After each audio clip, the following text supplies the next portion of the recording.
और जो unanimous judgement थी, ये सुनकर बहुत निराशा हुई, बहुत अफसोस हुआ।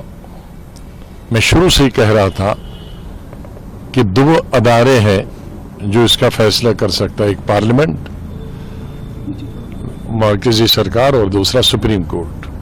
जाहिर है मरकजी सरकार करती नहीं, उन्होंने तो आर्टिकल 370 को ख़त्म किया, कानून बनाकर नया। अब ये आखिरी हमारी उम्मीद थी कि सुप्रीम कोर्ट इसमें सुनाई करे और इसका फैसला सुनाए। 3 महीने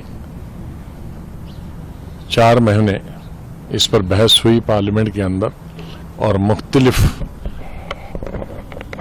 वकला ने अलग अलग पार्टीज को और रियासत जम्मू कश्मीर के लोगों को रिप्रेजेंट किया, और उसके बाद जो आज यूनानिमस फैसला आया, उससे मेरे ख्याल में जम्मू कश्मीर के सभी लोग, चाहे वो कश्मीर के हों या जम्मू सूबा के, वो खुश नहीं है। मैं आज भी समझता हूं कि ये हमारे रीजन के लिए एक हिस्टोरिकल चीज़ थी। हमारे जज्बात जम्मू कश्मीर के लोगों से इससे जुड़े थे, चाहे वो 370 हो या 35A हो, जिस 35A को महाराजा हरि सिंह ने 1925, 1927 और 1928 में बनाया था कि बाहर वाला न नौकरी कर सकता, न बाहर वाला ज़मीन खरीद सकता। और जब हमारा आईन बना तो 35A की शक्ल में उस महाराजे को फैसले को आगे बढ़ाया था। तो आज वो भी खत्म हो गया, दोनों चीजें खत्म। इससे हमारी स्टेट की इकॉनमी को बहुत नुकसान होगा, जमीनें महंगी हो जाएंगी, पूरे हिंदुस्तान के लोग जम्मू और श्रीनगर आएंगे। हमारी महदूद, हमारे यहाँ कोई बड़ी इंडस्ट्रियाँ नहीं है कि जिसमें हजारों या लाखों लोग काम करें। हमारी सबसे बड़ी इंडस्ट्री है टूरिज्म, और वो लिमिटेड लोगों के लिए है। हमारी सबसे बड़ी इंडस्ट्री जम्मू कश्मीर की है नौकरी, सरकारी नौकरी, और उसमें भी अब और बहुत कम नौकरियां होती। जाहिर स्टेट बहुत छोटी है, अब उसमें पूरे मुल्क के 130 करोड़ जो आबादी हमारे में, वो अप्लाई कर सकते हैं हर महकमे के लिए।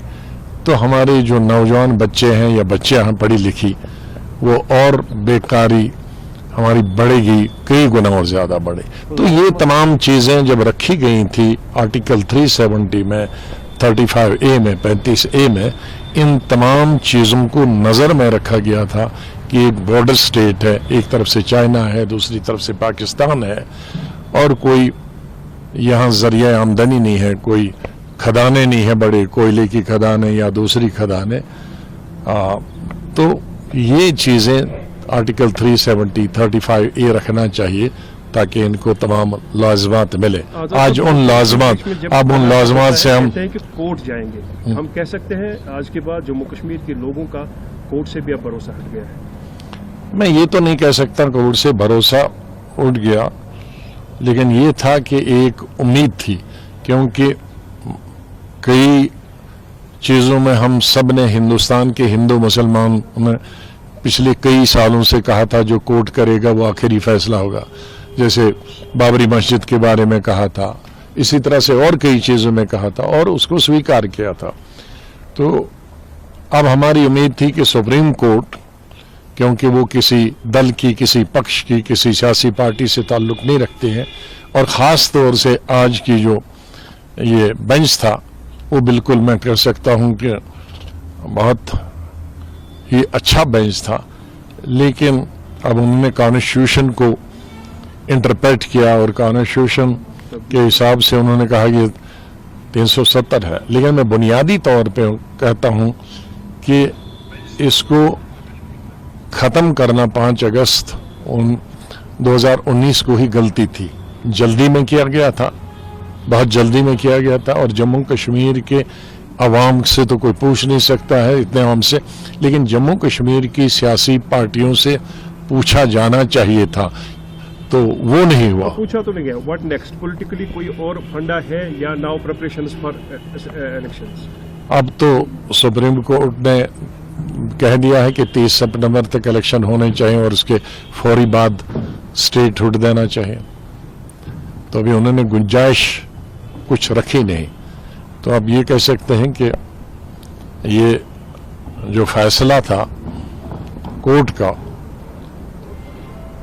अब अदालत के खिलाफ तो कुछ नहीं कह सकते, लेकिन उससे जम्मू कश्मीर के तमाम अवाम में, हमें, हमारी पार्टी को बहुत मायूसी और अफसोस है। एक्सप्रेशन ऑफ स्टेटहुड पर आप मुतमईन? स्टेटहुड तो उन्होंने पहले ही पार्लियामेंट में कहा है, अब उसमें इलेक्शन का भी पहले ही कहा है, लेकिन इस सिलसिले में कम से कम जो सुप्रीम कोर्ट ने एक डेट तय कर दी कि भाई 30 सितंबर से पहले होना चाहिए और उसके फौरन बाद स्टेटहुड होना चाहिए, वो चीज़ तो हमारे हक में है। लेकिन जो दूसरी चीज़ थी जिससे हमारे जज्बात जुड़े थे, या हमारी तरक्की के लिए, हमारी मैशत के लिए, हमारी रोज़गार के लिए, बच्चों के रोज़गार के लिए, या ज़मीन महंगी ना हो, उसके लिए जो चीज़ें थी वो हमें नहीं मिल पाएंगी।